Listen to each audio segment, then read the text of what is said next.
renovo o meu bom dia. Que a paz do Mestre Jesus envolva a cada um de nós e que possamos contar com o auxílio da espiritualidade no entendimento dessa lição que hoje veremos. Hoje nós estamos iniciando um novo capítulo do Evangelho segundo o Espiritismo. Nós vamos ver o capítulo 17, que é o capítulo Sede Perfeitos. E eu fiquei encarregada de trazer para vocês os caracteres da perfeição, que estão no itens 1 e 2 desse capítulo. E esse capítulo, como todos os demais capítulos do Evangelho, começa com uma passagem de Jesus.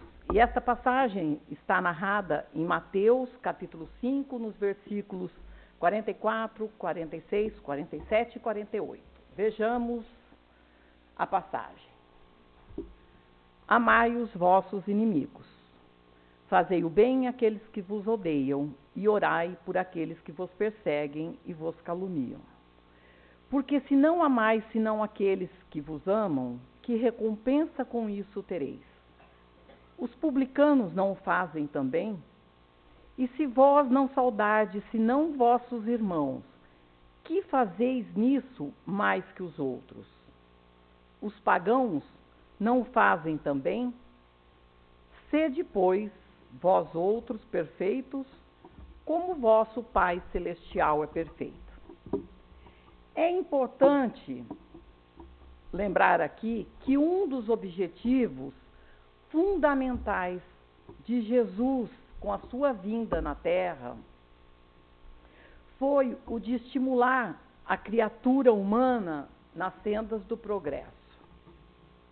Abrir-lhes novos horizontes, a fim de que agora, enxergando essa dimensão mais vasta, enxergando os objetivos mais longínquos, ela pudesse ter um estímulo com o qual pudesse se inspirar para a caminhada. Aliás, o que constrói o caminho é justamente o objetivo a ser alcançado. Só há um caminho quando temos uma meta, quando temos um alvo.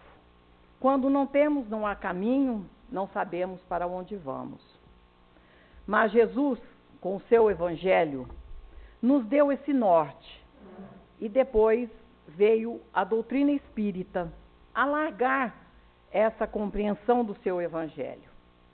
E que tem como objetivo fundamental dar à criatura humana esse horizonte, essa abrangência do que seja a vida no seu sentido mais amplo, a fim de que a criatura possa caminhar com segurança e nessa caminhada ir aos poucos, a cada novo passo, se aproximando de Deus, estreitando o seu laço, a sua intimidade com Deus, lembrando que a finalidade última de todos nós é, como Jesus já o fez, alcançar a comunhão com o nosso Pai.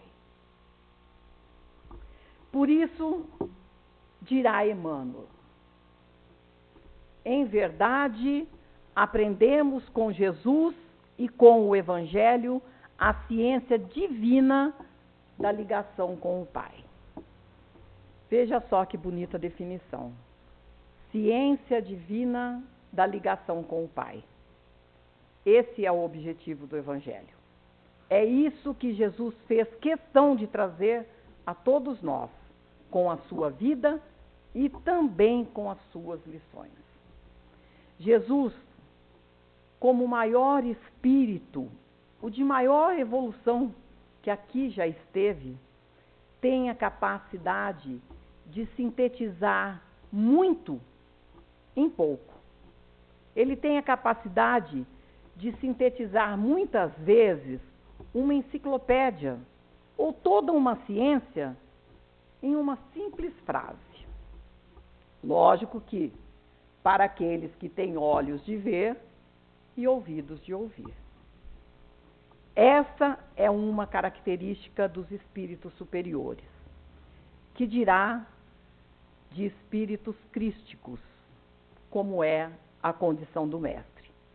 Possuem capacidade de sintetizar, de falarem muito, profundamente, com simplicidade, com alegoria, em uma frase apenas. E compete, portanto, a nós, e esse é o trabalho dos séculos, irmos desdobrando essas frases, essas parábolas, e entendendo o verdadeiro sentido contido nelas. Como se fosse uma semente, e sobre o nosso cultivo, sobre os nossos cuidados, ela vai desenvolvendo, crescendo, florescendo e dando frutos. Então, essa frase de Jesus, sede, pois, vós outros perfeitos, como vosso Pai Celestial é perfeito, nos traz uma incógnita, sobretudo para nós espíritas, que temos, por meio do Livro dos Espíritos, da Gênese, a compreensão melhor acerca de alguns atributos de Deus. Nós sabemos, por exemplo, que Deus é, em todas as suas características, em todos os seus atributos, infinitamente perfeito. Deus é o absoluto, em oposição à criatura, que por mais adiantado que seja, será sempre uma criatura. Será sempre relativo, algo finito, diante daquele que é a eternidade. Então agora, nós estamos aí diante de um paradoxo, ou de uma aparente contradição, o que já nos leva a pensar, porque a doutrina espírita é fé raciocinada. Seria possível que Jesus entrasse em contradição? Em outras palavras, o problema está na fala de Jesus ou na nossa interpretação da sua fala? Porque, de fato, como pensar que nós poderemos ser perfeitos como o perfeito é o nosso Pai? Não é isso uma ilusão, uma utopia? Teria, portanto, Jesus apresentado a todos nós como um meta de vida, meta de caminhada, algo que não pudesse ser alcançado? Queria ele, com isso, que ficássemos nessa eterna angústia por não poder alcançar o nosso objetivo? Aqui nós já somos convidados a usar das ferramentas que a doutrina espírita vem nos trazer, projetando uma nova luz sobre o Evangelho, para que a gente possa entender, mergulhar melhor sobre o sentido dessas palavras e perceber de fato que o problema não estão nas palavras em si ou na lição de Jesus. O problema está em nós, que não conseguimos entender. Cabe a nós, através dos espíritos superiores, orientando Kardec, mergulharmos nesses ensinamentos para entendermos melhor essa fala de Jesus e perceber o quanto de sabedoria divina ali está, sintetizado numa simples fala, numa pequena frase. Recorremos ao Livro dos Espíritos para buscar algumas reflexões acerca de Deus, porque se Jesus nos apresentou como um ideal a ser alcançado, é preciso primeiro que nós perguntamos: o que é Deus? Precisamos entender o que é esse ideal para que possamos buscá-lo. Se Deus é a meta, eu preciso primeiro entender o que é essa meta. No Livro dos Espíritos, na questão 10, Kardec sabiamente pergunta aos espíritos: se pode o homem compreender a natureza íntima de Deus. Olha o detalhe. Na pergunta está: se é possível ao homem entender, penetrar a natureza íntima do Criador. Não está lá se é possível o Cristo penetrar a intimidade do Criador. Não está lá se os anjos é possível penetrar a intimidade do Criador. Palavras que fazem toda a diferença no entendimento da lição. E os espíritos respondem a Kardec sucintamente. O homem não consegue compreender a natureza do Criador. Falta-lhe um sentido. Já dando aí para nós uma pista de que a nossa visão de Deus será sempre limitada. Não quer dizer que nós não conseguiremos enxergar nada ou compreender nada sobre Deus. Mas essa visão será forçosamente limitada, porque nos falta um sentido. E faltando esse sentido, não compreenderemos algumas características que seriam alcançadas por esse sentido. E na questão 11 do Livro dos Espíritos, Kardec prossegue perguntando, porque Kardec é incisivo, quando ele quer saber uma coisa, ele vai fundo no negócio.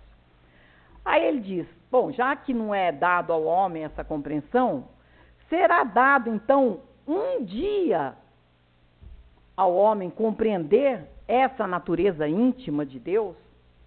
E os espíritos respondem, quando seu espírito não mais estiver obscurecido pela matéria, quando pela sua perfeição tiver se aproximado de Deus. Aí sim, então ele o verá e o compreenderá. Mostrando aí, então, que é o processo evolutivo. Em outras palavras, é o aperfeiçoamento da criatura que vai desenvolvendo nela potenciais, faculdades e sentidos outros, ainda quais são, mas que permitirão a nós cada vez mais ver e compreender a natureza do Criador. E dizem mais, que esse processo está associado à desmaterialização do espírito. Como a dizer que a matéria, mas não só a matéria do nosso corpo físico, mas também a materialidade do nosso espírito, do nosso perispírito, que ainda é bastante materializado em relação, por exemplo, a outros espíritos e perispíritos de outros orbes. E essa matéria funciona como um abafador, como algo que limita nossos sentidos, dificultando-nos captar aquilo que seja mais sutil, aquilo que seja mais divino. Concluindo, quanto mais nos aperfeiçoamos, mais espiritualizados ficamos. E na medida que fazemos isso, mais vemos e compreendemos a Deus. Isso que é interessante. Ver é aquilo que me chega de informação. E compreender é o que aquela informação que me chega gera em mim em termos de transformação. Ou seja, entendê-lo melhor e ser por ele transformado. Na questão 12, segue as perguntas de Kardec. Ele agora vai perguntar. Bem, embora não possamos compreender a natureza íntima de Deus, podemos formar uma ideia de algumas de suas perfeições? E os espíritos dizem que sim, de algumas. Claro que quanto mais desmaterializado, melhor é essa compreensão. Mas nós já podemos estabelecer isso pelas vias do pensamento. É como se cada degrau da evolução nós alcançássemos uma visão mais abrangente. Ou seja, eu daqui de cima do púlpito consigo enxergar o salão todo. Então, quanto mais evolução a gente alcança, maior é a nossa visão com relação ao Pai. E isso é muito importante para que a gente entenda o que falava Jesus. De novo, lembramos aqui palavrinhas que fazem toda a diferença. Ao longo do Evangelho, estudando os evangelistas, nós vamos ver que Jesus se refere a Deus com pronomes distintos. Ele usa 3 pronomes para se referir ao Criador. Ora ele diz, meu Pai, ora ele diz, vosso Pai, e ora ele diz, nosso Pai. Pode parecer apenas um detalhe, mas aqui está um detalhe que novamente faz toda a diferença. Porque Jesus queria mostrar aqui essas diferenças da compreensão do Pai, da compreensão do Criador.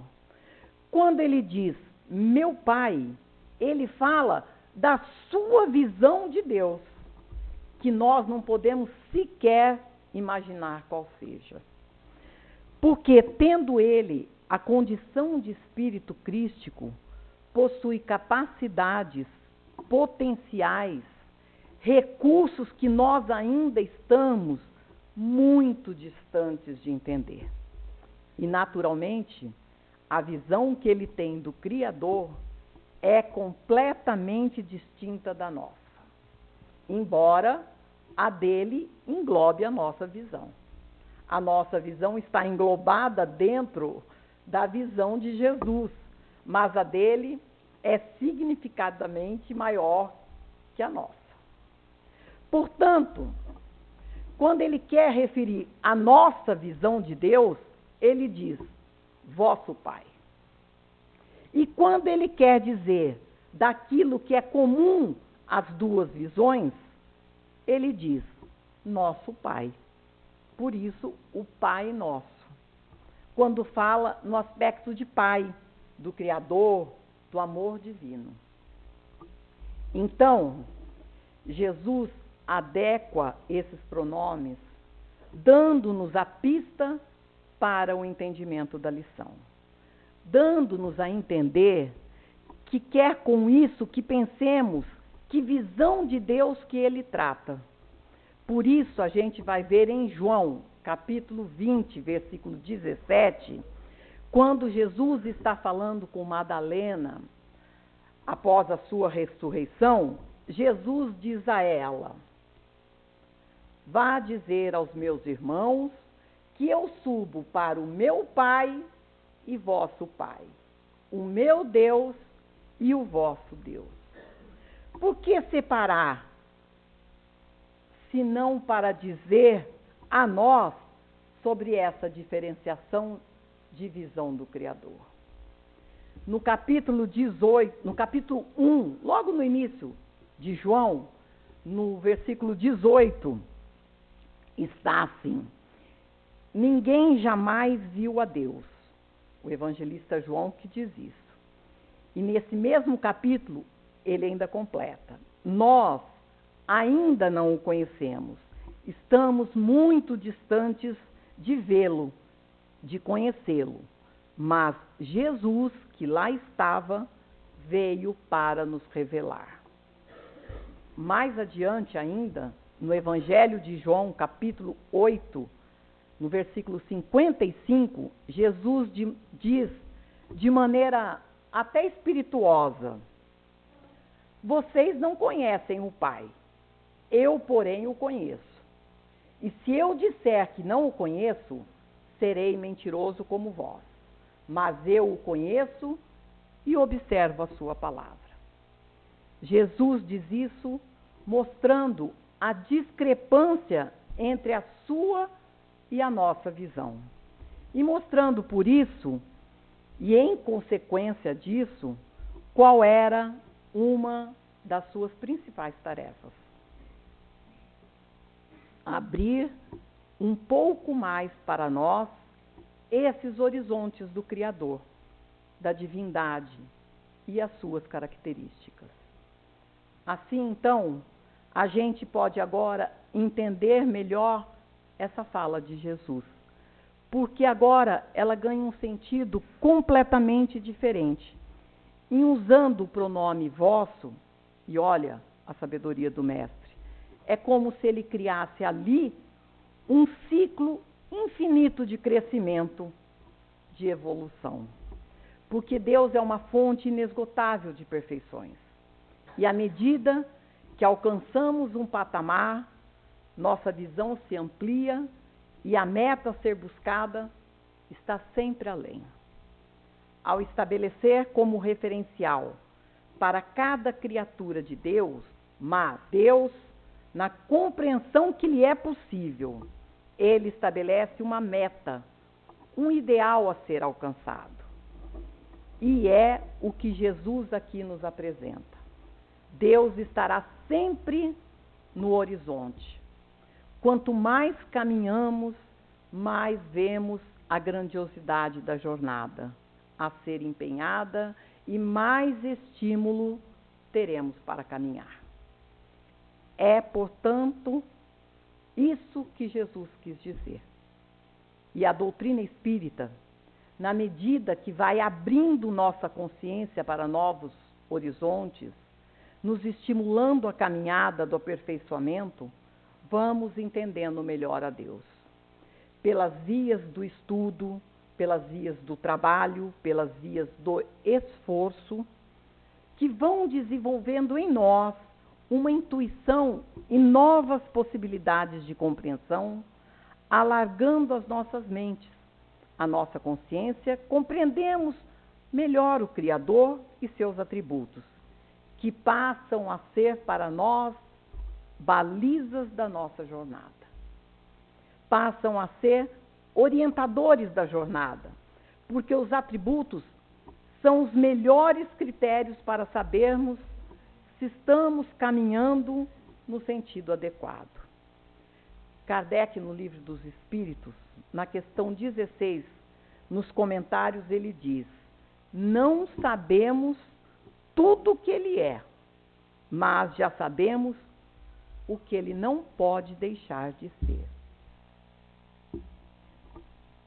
Onipotente, onipresente, eterno, imutável, imaterial, justo, bom, etc, etc, etc. Né? E Jesus focou seus ensinamentos no amor, apresentando para nós o Deus amoroso, justo, misericordioso, o Deus humilde, a fim de que, olhando esses ideais, pudéssemos incorporá-los a nós. O foco, portanto, é trabalharmos o nosso sentimento, porque são eles que vão nos elevar. Por isso, Jesus diz: amai os vossos inimigos, fazei o bem àqueles que vos odeiam, e orai por aqueles que vos perseguem e vos caluniam. Precisamos focar e trabalhar em nós a caridade, o amor, a humildade, o perdão, porque só assim vamos abrir a nossa alma a novos sentidos e a novas percepções. Porque o espírito que já trabalhou o sentimento, em termos de intelecto, ele voa. Em termos de sabedoria, ele voa. Porque não terá mais em si o egoísmo, o orgulho, que o impede de avançar. Desta forma, dentro do que os princípios doutrinários espíritas nos trazem, não somente para acalmar nossos corações, mas também para nos oferecer a esperança de dias presente e principalmente futuro melhores, apresentando para nós a reencarnação, que pelos seus mecanismos nos permite retornar ao corpo físico quantas vezes forem necessárias para que assim possamos atingir a perfeição relativa. Assim, entendemos não somente a perfeição divina, mas também a condição de que, enquanto filhos de Deus, somos perfectíveis. E para que alcancemos essa perfeição relativa, é necessário desenvolver em nós, não no sentido de fazer aparecer, de criar, mas no sentido de potencializar as virtudes que jazem em nós desde a nossa criação. Somos centelhas divinas desde a nossa criação. É fácil? Não. É difícil? Sim, mas é possível. O trabalho implantado seriamente por nós, em nós mesmos, com esforço no exercício de amar o próximo, nós desenvolvemos em nós o amor, promovendo assim a transformação que nos sublimará, nos aproximando cada vez mais do Criador. Que Jesus, esse mestre que veio nos auxiliar nessa jornada de evolução, e os bons espíritos e a bendita doutrina espírita nos auxiliem nesse processo de aperfeiçoamento. Agradeço a todos a atenção e um bom domingo.